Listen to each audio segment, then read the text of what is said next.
Malgré la croyance répandue selon laquelle la prison ADX Supermax du Colorado dispose d'une surveillance et de gardiens très stricts, la triste réalité est qu'El Chapo est redouté en prison. Les gardiens se retrouvent entre l'enclume et le marteau, impuissants face à la puissance musculaire et financière des cartels de la drogue tels que le cartel de Sinaloa de Joaquim El Chapo Guzman.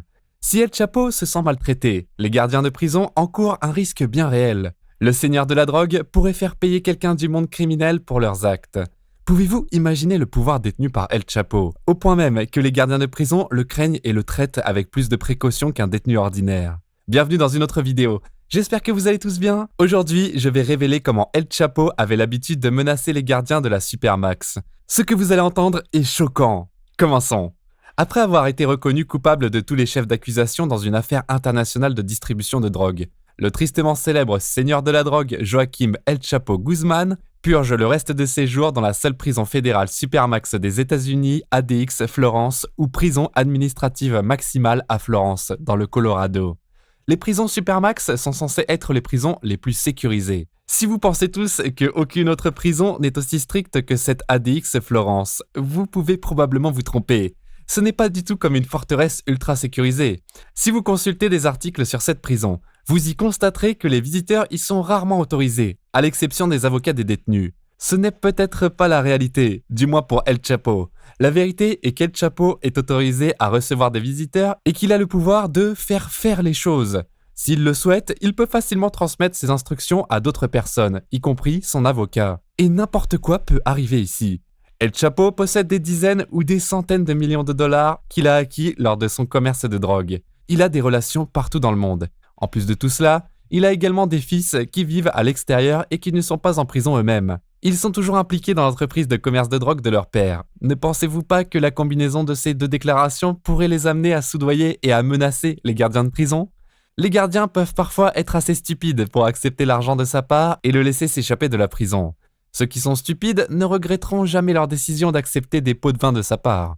El Chapo peut les menacer en leur disant comment il va informer ses fils de tuer les gardes à l'extérieur s'ils n'écoutent pas ses instructions. Penses-tu qu'El Chapo puisse menacer ses gardes et accomplir sa mission avec succès?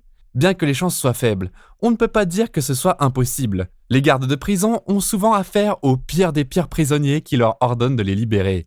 Mais en ce qui concerne El Chapo, cela fait partie du jeu. Je suis sûr qu'il peut influencer d'autres gardes de prison et les menacer de leur faire du mal, ainsi qu'à leur famille. C'est comme toute forme de politique qui se déroule en prison. Étant dans une prison de type Supermax, El Chapo s'est déjà plaint de la vie misérable qu'il mène ici par rapport à celle qu'il menait auparavant. La réalité est qu'au Mexique, il avait le contrôle de la prison. La manière dont El Chapo s'est échappé la deuxième fois met en évidence de manière brutale les limites du système carcéral. Tout d'abord, la prison était incapable de contenir les prisonniers les plus infâmes de cette prison. Deuxièmement, le système n'était pas contrôlé par les administrateurs de la prison, mais par ceux qui étaient derrière les barreaux.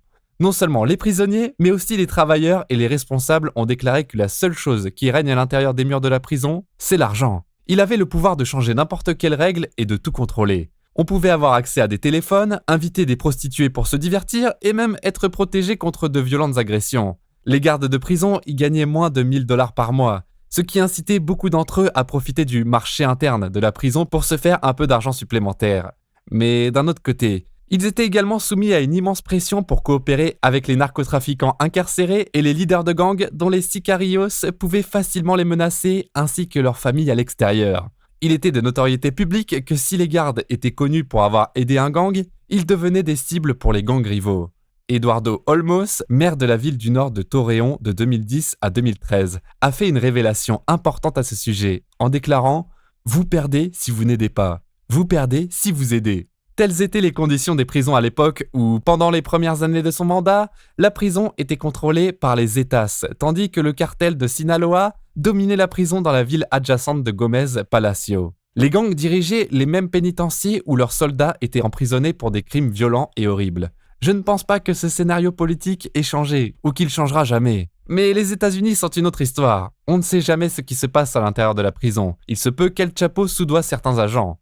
De plus, si vous souhaitez croire aux conspirations, El Chapo que vous croyez voir passer sa vie à l'ADX Florence n'est pas le véritable El Chapo. Avant sa grande médiatisation, il n'y avait jamais de photo de lui. Qui sait s'il a payé quelqu'un pour se faire passer pour lui? Cela peut être vrai, mais c'est peu probable. S'il essaye de menacer et de tuer les gardes de police et leurs familles, il y aurait probablement des conséquences majeures cachées du monde réel.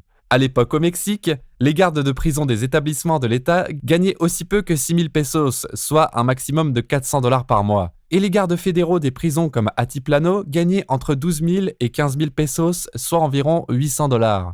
Un tel salaire signifiait que la corruption était tout à fait possible, comme l'a confirmé un gardien de prison dans le Morelos central. Il a déclaré « Cela devient une habitude car personne ne vous protège. Je ne le justifie pas, mais le salaire est pire qu'à l'extérieur. » Il gagnait moins de 12 000 pesos par mois. À l'apogée d'El Chapo, le Mexique comptait 387 prisons à travers tout le pays. Et plus de la moitié d'entre elles étaient surpeuplées, y compris Altiplano, qui fonctionnait à plus de 33% de sa capacité habituelle lorsque Guzman y est entré. Les mauvaises conditions et le manque de financement interne favorisaient les évasions fréquentes, et il y en a eu jusqu'à 31 entre 2010 et 2013. Il y a eu un incident où plus de 130 détenus se sont évadés de la prison de la ville de Piedras Negras, juste à côté de la frontière avec les États-Unis. Aux États-Unis, en revanche, le contrôle est une caractéristique typique des prisons, tandis que celle du Mexique était sous-financée et incapable de fournir une alimentation adéquate et des soins médicaux. Miguel Morales, qui a été brièvement incarcéré dans une prison près d'Altiplano, a déclaré qu'il a rapidement réalisé comment la prison était remplie de raquettes, avec des frais imposés sur tout,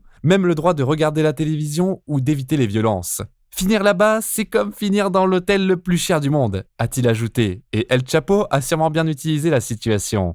Une fois, un responsable américain qui travaillait comme conseiller auprès du département de la justice et de la sécurité intérieure a déclaré dans sa vidéo de 60 minutes sur la façon dont le puissant chef de gang El Chapo a tenté de négocier sa sortie.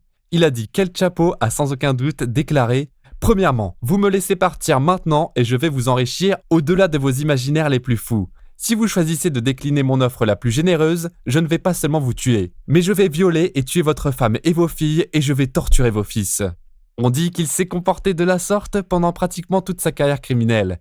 Il est donc très probable qu'il fera la même chose cette fois-ci. Il est comme une célébrité à ADX. El Chapo est-il silencieux ou prévoit-il de soudoyer à nouveau les policiers ? Cette dernière possibilité est plus susceptible de se produire bientôt. On ne peut pas dire qu'il n'y a pas de possibilité que les gardiens de prison le rencontrent hors de la prison.